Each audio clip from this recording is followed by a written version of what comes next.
Lumiyab ang sambayanang Pilipino. Bring PRRD home.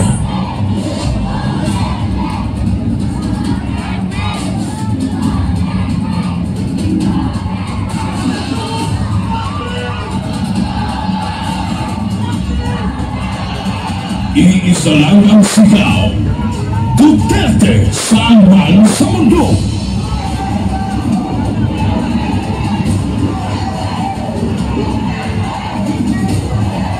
Nagagalit ang taong bayan dahil ramdam ng lahat na walang nagawa ang administrasyon ito. Asikasuhin, hindi sariling bighiin. Nais nating katawanin ang nagkakaisang damdamin ng milyon-milyong Pilipino at isatinig ang kanilang pinag-isang bighiin para sa isang mapayapa at nagkakaisang Pilipino.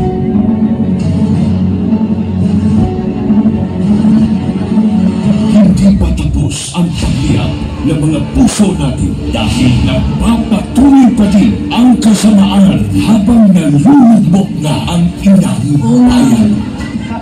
Ikaw ni Marcos ang atong gold reserves. Sa pagpapatuloy ng oral arguments sa 89.9 billion peso transfer ng pondo ng Philippine Health Insurance Corporation sa National Treasury, muling binusisi ng mga maestrado ang paggamit ng ahensya sa pera mula sa mga kontribusyon ng mga miyembro nito. Aminado ang DOLE at DSWD na walang listahan para sa mga beneficiary ng ayuda sa kapos ang Kita Program o AKAP. Sa tuloy na sila ang kanagang na sa politika ang AKAP. Hindi lang pala 7-7, meron pang 30-30-30. Ano pa 30-30? Yung 30-30 naman, kung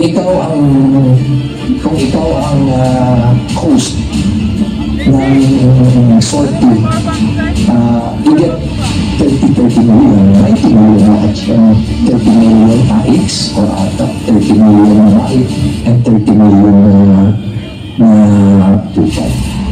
Sa kanyang 15 taong karanasan bilang publisista, ngayon lang daw nakakita si Davao City Representative Isidro Uga ng ganitong sistema sa Bicameral Conference Committee. Ang pinatukoy niya ay ang mga blankong line items sa Bicam Report ng 2025 National Budget na anyay laban sa batas. Partikular dito ay ang missing budget amount sa Department of Agriculture at ang program funds na anyay bilyones ang halaga. Good luck sa atin lang. Na-promote pa nga ang mga instrumento ng pangihigap kay PRRD. Police Brigadier General Eugene Fajardo informed Eugene the President for another opportunity. Walang pipigil para sa bayan. Maybe when I say my farewell, I get to live in the last day of my term, I'd like to say something and maybe I'll cry. Gusto mo umiyak dahil at hindi ko anong taong binigay nila ng pagmamahal sa ito. You can save the Philippines. And now vote Duterte.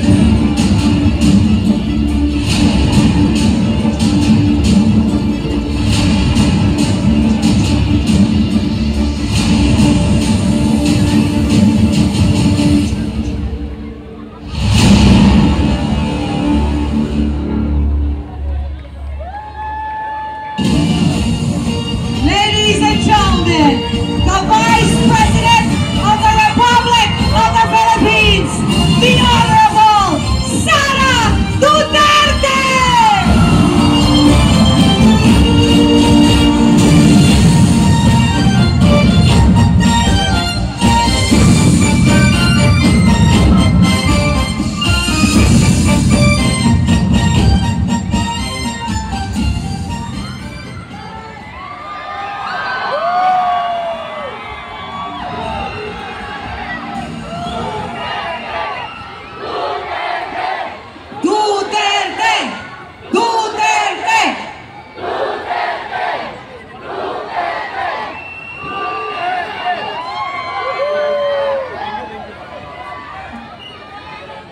Mga kababayan, Assalamualaikum warahmatullahi wabarakatuh. Madayaw ug maayong gabi kaninyong tanan. Magandang gabi sa inyong lahat. Una na sa lahat, ialay natin ang pasasalamat sa Diyos para sa araw na ito. Pangalawang pagpapasalamat ay sa inyong lahat na nasa ilalim ng ulan, gutom, walang ayuda, naipit sa traffic, hindi pumasok sa trabaho. Ngunit ibinigay ninyo ang panahon para sa aming lahat ngayong gabi. Maraming salamat sa inyo. Ang susunod na pagpapasalamat ay sa PDP dahil binigyan nila ako ng pagkakataon sa rally nila ngayon. Maraming salamat sa inyo. Ang sunod na pagpapasalamat ay mula kay Pangulong Rodrigo Duterte. Sa inyong pagmamahal, sa inyong patuloy na suporta at pagdarasal na siya ay maibalik dito sa ating bayan. Maraming salamat. Ang susunod na pagpapasalamat ay mula sa akin, sa patuloy ninyo na suporta sa akin at sa aking mga kasamahan sa opisina ng Pangalawang Pangulo. Maraming salamat. At ang huling pagpapasalamat ay mula sa aming pamilya. Dako kaayo ang amuang utang nga kabubuton kaninyong tanan sa oportunidad na ginahatag ninyo kanamo nga makaserbisyo sa atuang nasod. Daghan salamat. Ang pwesto na kinatatayuan ko ay hindi para sa akin. Ito ay para sa Pangulong Rodrigo Duterte. Pero tinawag ako ng tadhana dahil kinidnap ang tatay nating lahat.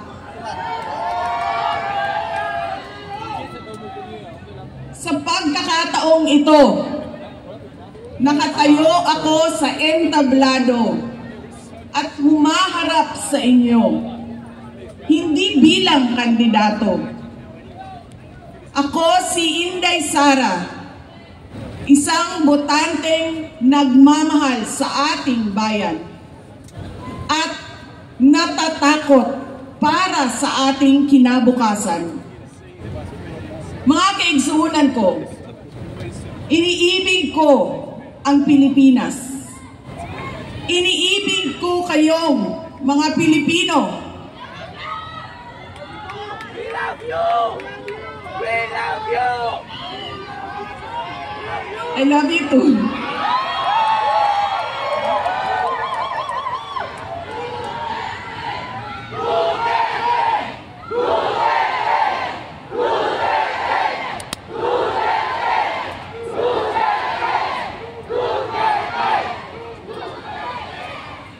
Election will decide the future of our country.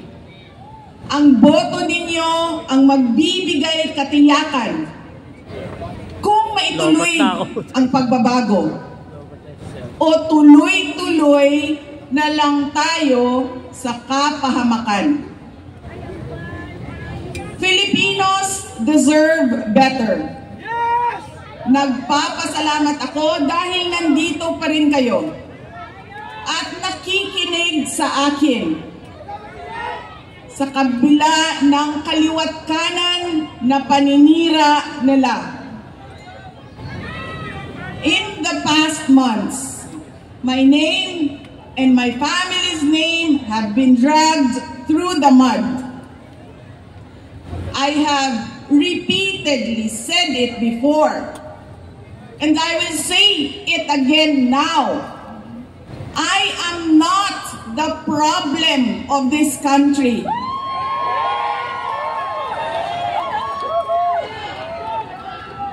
Hindi ako ang problema ng Pilipinas.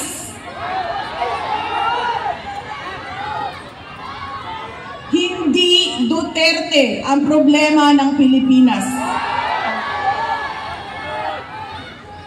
Sino nga ba ang tunay na makikinabang kung tuluyan ng burahin sa mundo ang pamilyang Duterte?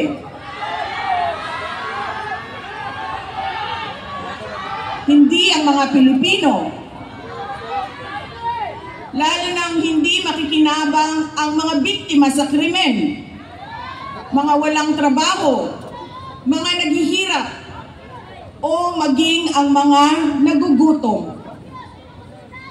What we are witnessing is a systematic demolition job against political opponents that once dared to put the country first, even if it meant going against the most powerful interests in our homeland. Sa kasamaang palad, iniluklok natin ang isang leader na walang kakayahang maintindihan ang tunay na kalagayan ng mga Pilipino. Sara, lobat natin ang cellphone ko. At higit sa lahat, hindi kayang magdesisyon para sa kapakanan ng sambayanan.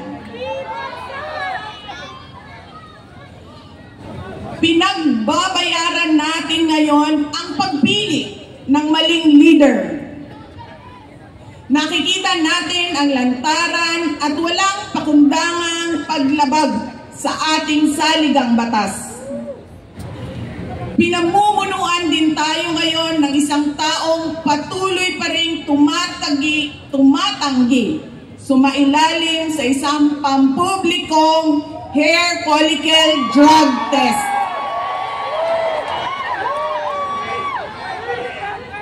At nagsinungaling sa 20 pesos ang bigas. Ang masakit pa, nakuha nilang kidnapin ang dating Pangulo at dali-dalian nilang itinapon sa ibang bansa upang litisin ng mga dayuhan. Ngunit, higit pa sa mga kabiguang ito ay isang mas malalim na pambabastos at panghiinsulto sa ating mga Pilipino.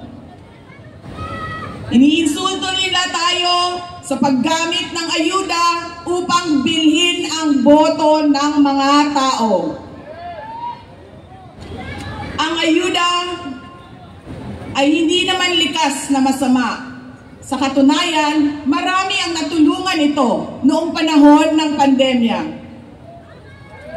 Ngunit, kapag ginamit ito para manipulahin kayo at pagsamantalahan ang inyong kahirapan upang manatili sila sa kapangyarihan, nagiging sandata ito ng pang-aabuso. Again, Filipinos deserve better. We must return to long-term, concrete programs, not short-term dole-outs that are being abused by those in power. Ang kailangan ng Pilipino ay isang mabisang food security program. Isang programa na tutugon sa problemang pinakamalapit sa bituka, ang gutom. Ang kailangan ng Pilipino ay isang modernong hybrid education system na nakasandal sa sa pagtuturo ng disiplina at pagmamahal sa bayan. Ang kailangan ng Pilipino ay isang tunay na universal healthcare system na tutugon araw-araw sa lahat ng health centers at hospitals at hindi lamang sa mga supporters ng politiko. Ang kailangan ng Pilipino ay matibay na infrastruktura. Let us build into the future. Ang kailangan ng Pilipino ay oportunidad sa hanap buhay at trabaho dito sa loob ng ating bayan. Masakit sa kalooban nating lahat ang kalagayan ng maraming nating OFWs na malayo sa kanilang mga mahal sa buhay. At higit sa lahat, ang kailangan ng Pilipino ay peace and order. Kailangan nating ganap na puksain ang kriminalidad, illegal na droga, terorismo, at insurgency sa pamamagitan ng makatotohanang non-partisan Philippine National Police na suportado ng ating sandatahang lakas. Kinahanglan undangon nato ang batasan sa pagpili sa mga kandidato nga gikan sa political dynasty. Kining mga sikat nga apelido nga magsayaw-sayaw ra og magkanta sa atubangan. Igo ra magpakatok, undangon ang mga party list na gipanag-iya sa mga dato. Undangon ang mali na pagpili sa atong mga opisyalis. Undangon ang budol o pagpamakak. Kailangan natin mag-vote straight sa mga taong magtutuloy ng nasimulan ni Pangulong Duterte. Idiretso natin ang boto. Number 38, Rodante Marcoleta. Number 10, Jimmy Bondoc. Number 56 sa balota, Attorney Vic Rodriguez. Number 22, Bato de la Rosa. Number 28, Bongo. Number 53, Apollo Kibuloy. Number 34, Raul Lambino. Number 30, J.V. Hinlo. Number 58, Philip Ipe Salvador. At number 42, Doc Marites Mata. Alam ko hindi kayo matutuwa, pero iboboto ko si Amy Marcos. Siya ang naglakas loob na buksan ang investigasyon sa pagdukot ng pamahalaan ng isang Pilipino dito sa bayan para ihatid sa mga dayuhan.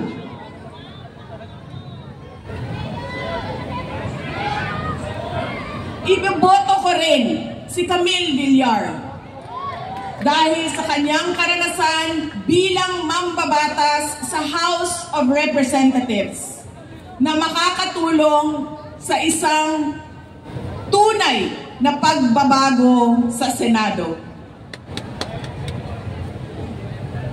Hindi ako mapapagod na sabihin ito. We Filipinos deserve better. Tunay na kapayapaan at kaunlaran na hindi lamang para sa iilang politiko at mayayaman. Kaya sa May 12, kailangan natin maging mapagmatya. May mga ulat at bulong-bulungan na may mga kumikilos na sa iba't ibang parte ng ating bansa. Mga babala na maaaring nagsisimula na ang malawakang dayaan sa halalan ng alyansa. Ang binuong alyansa ay isang mapanganib na pagsasanib puwersa ng isang administrasyong walang kakayahan, mga elitistang liberal at mga tinaguriang makabayan na ang tunay na hangarin ay manatiling mahirap ang taong bayan. Isang alyansa na handang ibalik tayo sa kadiliman ng narco-politics, sa bangungot ng Typhoon Yolanda, kung saan ang mga Pilipino ay iniwan sa ulan, sa gutom, at sa kawalang malasakit. Ito ang alyansang muli nais nating alipinin gamit ang kahirapan, kasinungalingan at kapangyarihan. Sa May 12, bumoto tayo ng may buong dangal. Bumoto tayo ng may tapang. Let us show the world that no amount of vote buying or cheating can suppress the fury burning in our hearts. Time and again, you have heard me say, God save the Philippines. Ngayong Lunes, bumoto tayo ng diretso. And let us all save the Philippines. Ako si Inday Sara Duterte, isang botante. Syukran. Duterte! Itataas na po, tawagin na natin ang ating Duterte upang iangat ang kanilang kamay ng ating minamahal na Vice Presidente. Numero 10, Jimmy Bongo. Jimmy Bongo. Numero 22, Bato de la Rosa. Número 28, Senator Bongo. Numero 30.